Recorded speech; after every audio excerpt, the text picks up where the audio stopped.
Okay, now it's time for a review of what's making the headlines in the papers this morning. We have Dr. Constance Ikoku to do justice to what's in the offing, fresh from the weekend. Dr. Constance. Good morning, fresh from the weekend indeed. How are you? I'm good.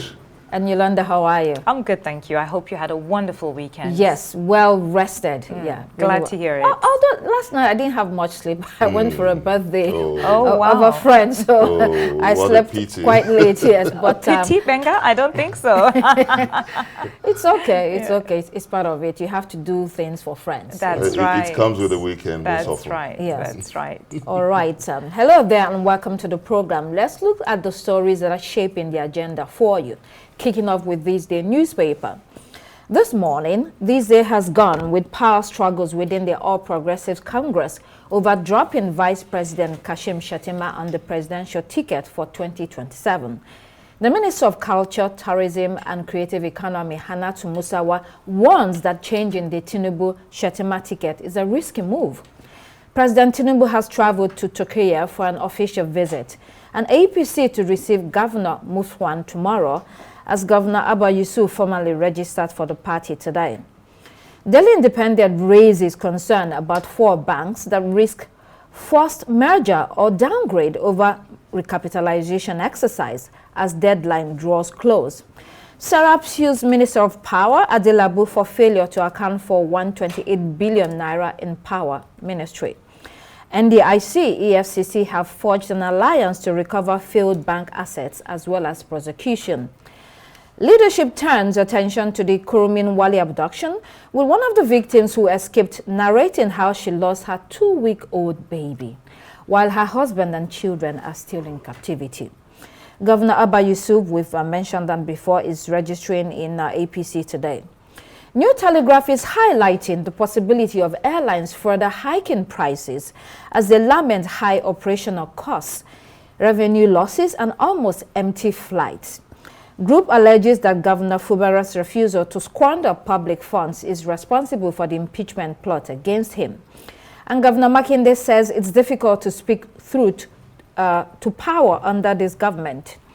Rising insecurity, lawyers demand scrapping of security aid, or security vote rather, and 2027 mind game ends as battle for ADC ticket begins. Obi, Atiku, Amechi, Mwajuba declare their intention. Vanguard has gone with the report that it costs Nigeria $11 billion in skills shortage due to the fact that the tech sector has outgrown the workforce. Police intercept truckloads of 40 bags of explosives in Oyo State.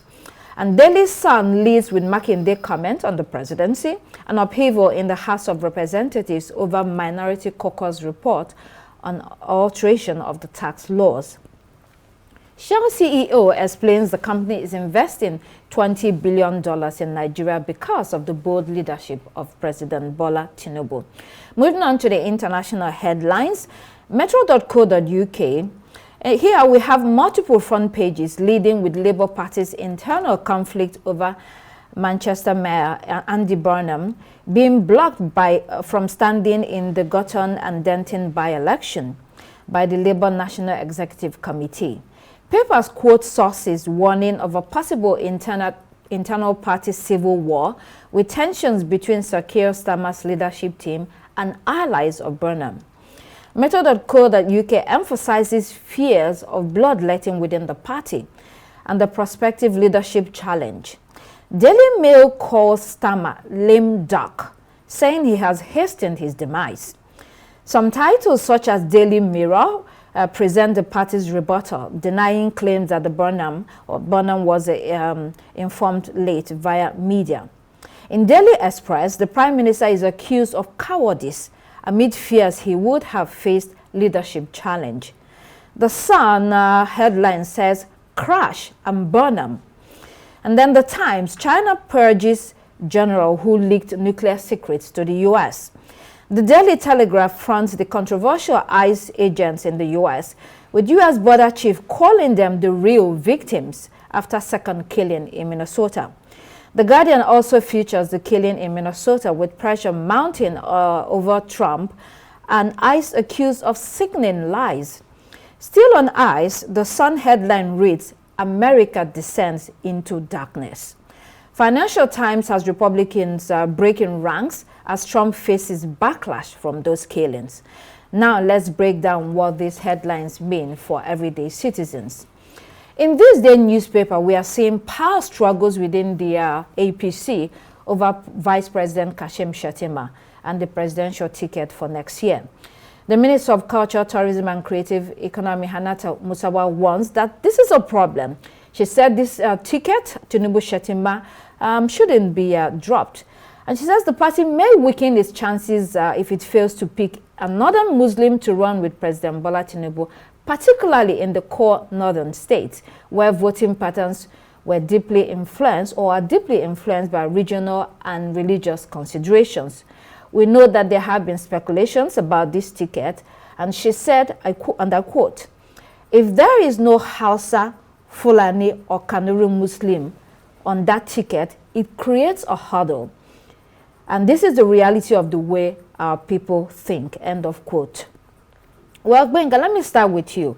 She does have a point. However, that last bit about Hausa, Fulani, or Kanuri is bound to be controversial, because does it mean that other minorities or other ethnic groups in the north cannot or should not aspire to the highest office in the land? They're Nigerians as well. I think it's important to note that Musawa is also a political heavyweight on her own right. And she's saying this from a vicarious point of view, noting that voting participation, political participation is deeply rooted in identity and civic participation and mass engagement. The question is, why do you want to change a winning team? We have seen that the Muslim ticket has been, the question against, or the fears or skepticism against the Muslim ticket has been demystified. So we can see that Tinubu and Kashim-Shettima, they have a proven electoral value. So I don't think that any skillful politician will want to plunge that dual ticket or that partnership into a political uncertainty. I think that she is quite right. No one would want to risk such a partnership that has proven to have an electoral value, that have sent them to the presidency. So rather, I would think that they should find a way to strengthen that partnership.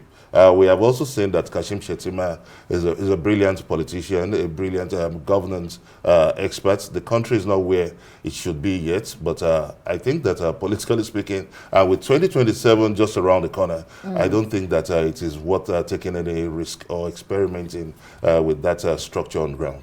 But has it been demystified though? No. Yes, they did win the election.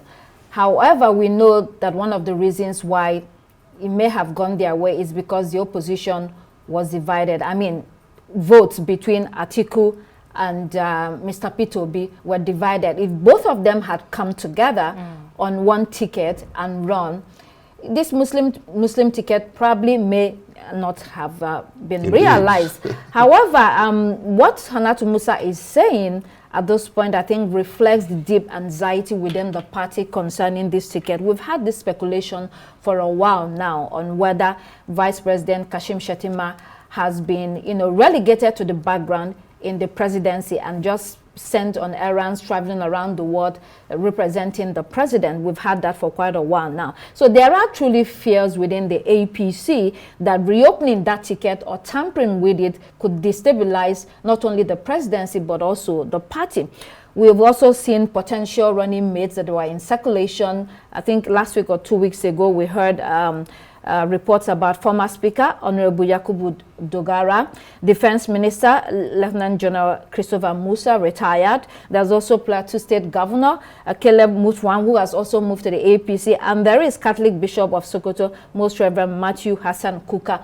All these people have been mentioned as potential running mates. Reports have it that the inner circle of the president, they're seriously thinking about this. This is not just speculation or a joke.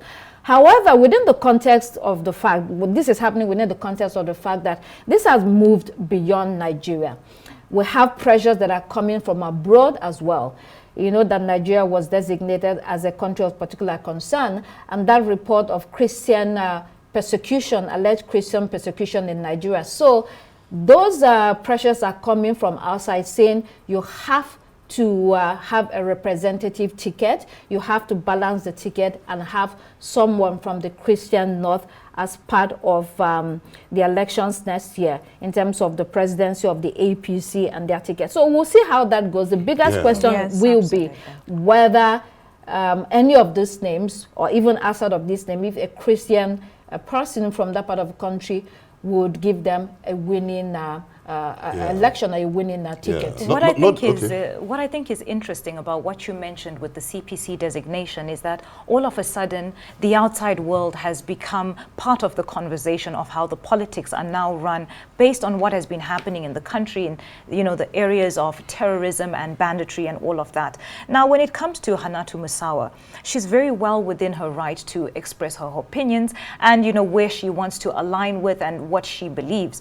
And at the same time, I'm not sure about you, Benga, but this took me a little bit by surprise, because often you see her mainly speak up about her industry, her ministry, and the things that she's doing. So to see her bring out this political aspect is a really telling sign of the times. Yeah, indeed. When you look at the political reality, we all know that these people became ministers by virtue of them being politicians. Absolutely. That's why I described her as a political heavyweight that went through the process. They went through the trenches. But when you also look at the fact that, talking about this Muslim ticket, they faced that kind of severe opposition, a very fierce opposition was mounted. People like Babache Lawal, that was once an ally to Tinubu, led a virulent and vehement opposition against that Muslim ticket. But at the end of the day, we saw them winning the ticket, regardless of the process in which win in quotes. Okay, let's see another story. Win in quotes. New Telegraph this morning. Governor Makinde says it's difficult to speak truth to power under this government, using the tax laws as an example. He compared this government with that of President Muhammadu Buhari late. He also praised the leadership style of former Vice President Professor Yemi Oshibanjo. Yolanda, how do you read Makinde's statement here? Oh, I read it as very stiff and quite surprising in one hand, but at the other side, not really surprising considering that this is opposition.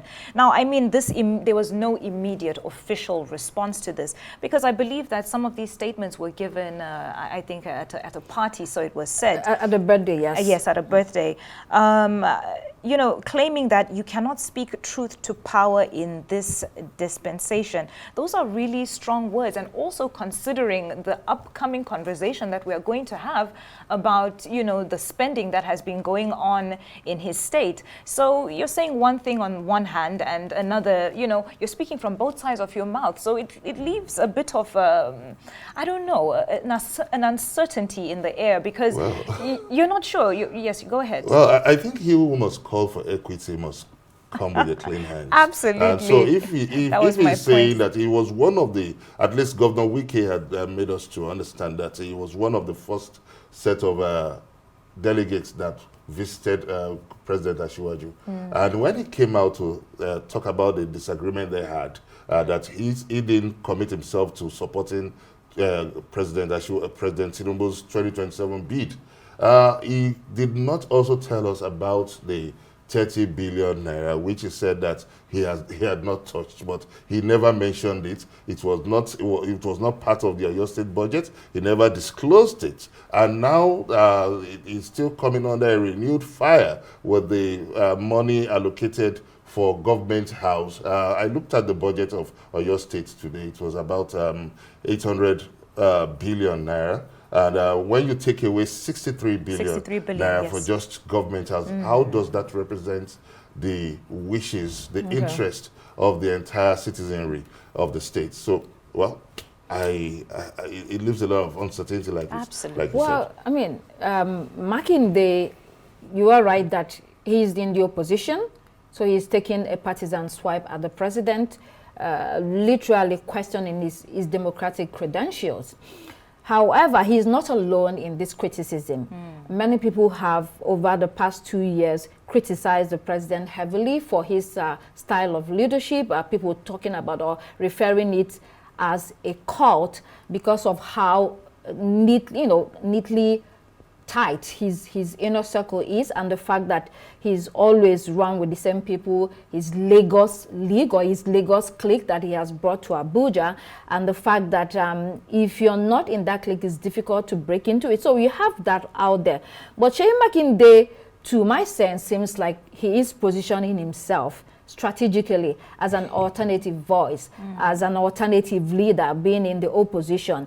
And he may have ambitions. He said that he's not, I mean, he is old enough to be president, so he may have presidential ambitions for the future. So he's fighting for the party. We saw that very highly publicized altercation at the PDP secretariat, where his camp with the chairman of the party, Dr. Tanimu were in opposition to Minister Nyesom Wike's camp. So you have him working his way through, and I think that a lot of people will agree with him in some ways. The issue he has with the money, we're going to be discussing that later. We'll have someone to discuss that with. But the point is that he's carefully, I think, carving out an image for himself, for his future political ambition. Yeah, and he talked about this tax issue, that he was not privy to it. So I wonder that Oyo State has 3 senatorial delegates at the National Assembly,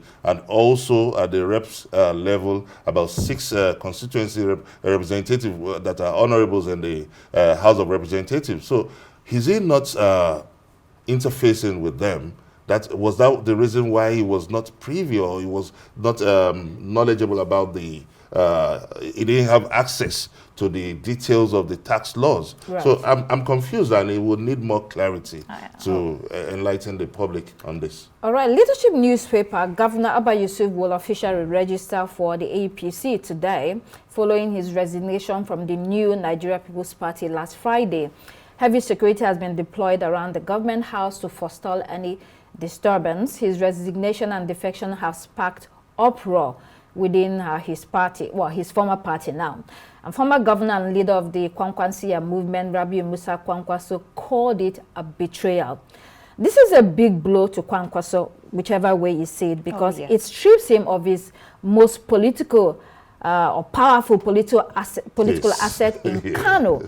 And it was evident from his pronouncements last week that, you know, he is not happy at all.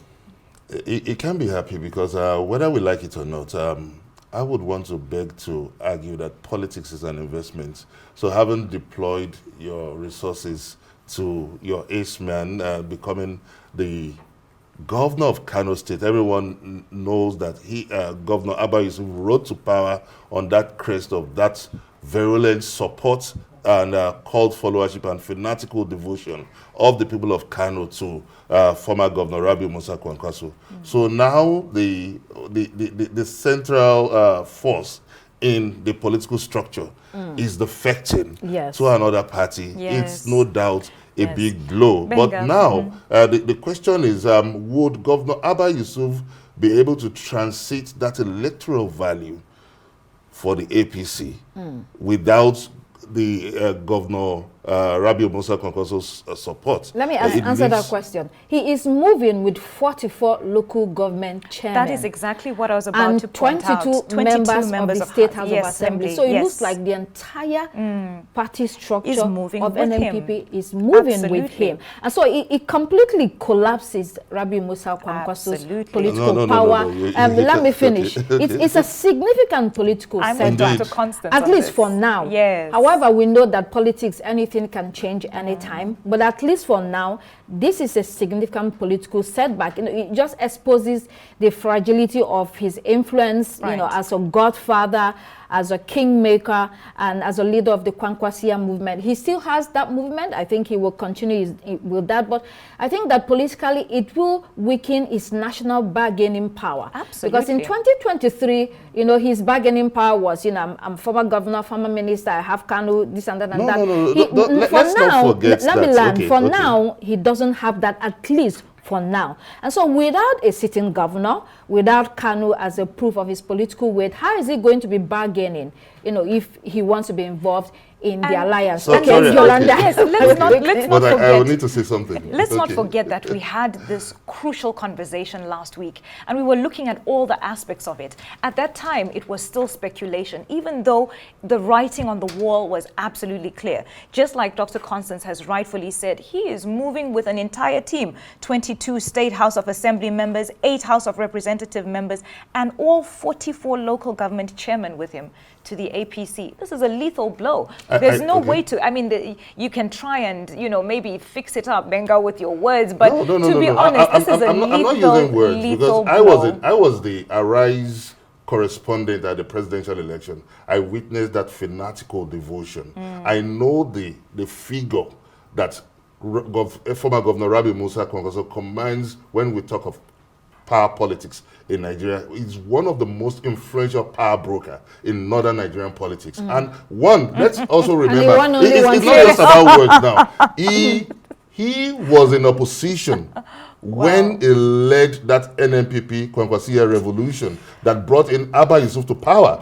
Remember that it was APC. So he didn't even have any sitting structure. The story is different now. The narrative is different now. He was in opposition. That's the point I'm saying. He doesn't even have any structure when he won. So, because you need to connect with the inside story of Kano to understand the political dynamics. Benga, can I remind you of something? Do you remember that before the 2023 elections, Mr. Peter Obi asked Mr. Kwankwaso to be his running mate?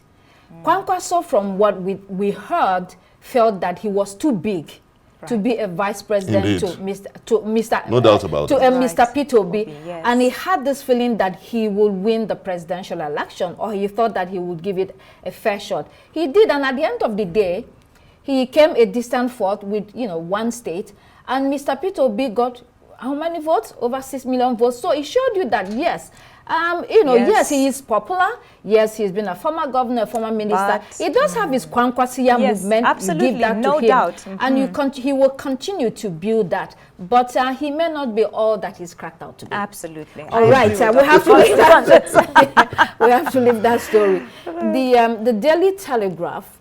U.S. Border Chief calls ICE agents the real victims after second killing in Minnesota. Greg Bovino blames Alex Party while his parents condemn sickening lies about their son. Minneapolis Governor Tim Walz has demanded an end to the immigration crackdown as the state mourns following the shooting of 37-year-old Party. The ICE agent involved claimed self-defense. But this is less than a month ago that Rene Good was also shot and killed by an ICE agent. There are conflicting accounts about how he died. He was carrying a gun and had the license to do so. The question is, will the government allow transparent investigations to determine whether the use of lethal force by a federal agent was justified? In fact, the governor said the feds cannot be trusted. You know, it's actually in poor taste what Greg Bovino has said, because the timing of this is absolutely wrong. There's been a fatal shooting, the second in the space of a month, in the same way that the first one happened, point blank. And, you know, there was literally no threat from all the video footage that everybody was shown. So it's not the time to start talking about who is to blame, because a family is mourning the loss of their child, their brother, their son, you know. So it's very unfortunate because there's been all these protests as well. Tensions have been high. ICE agents have been, you know, having these ongoing raids on individuals. And, you know, like looking at the footage, I think what's on screen now, there were several angles of, you know, how this man's life was taken. He was a 37-year-old nurse. But now they keep saying that this happened because he also had a weapon. And I think it was very unfair to say, because all signs showed and indicated that this man had not drawn his weapon. So I think at the moment, the United States is at a very sensitive and very, you know, very sensitive stage in how it's running its politics. And it's very, very unfortunate for the government to come out and say that, yes, we are standing with the ICE agents and what they did was justified, because really there is no justification for taking someone's life point blank range when they're clearly not a threat.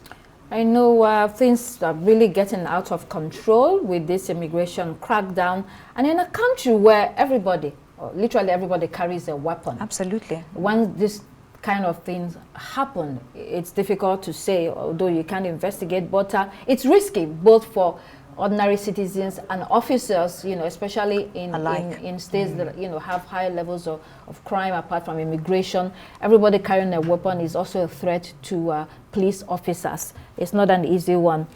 Those were your headlines today. Well, thank you very much, Dr. Constance and Benga Shiru. That was a very interesting conversation today.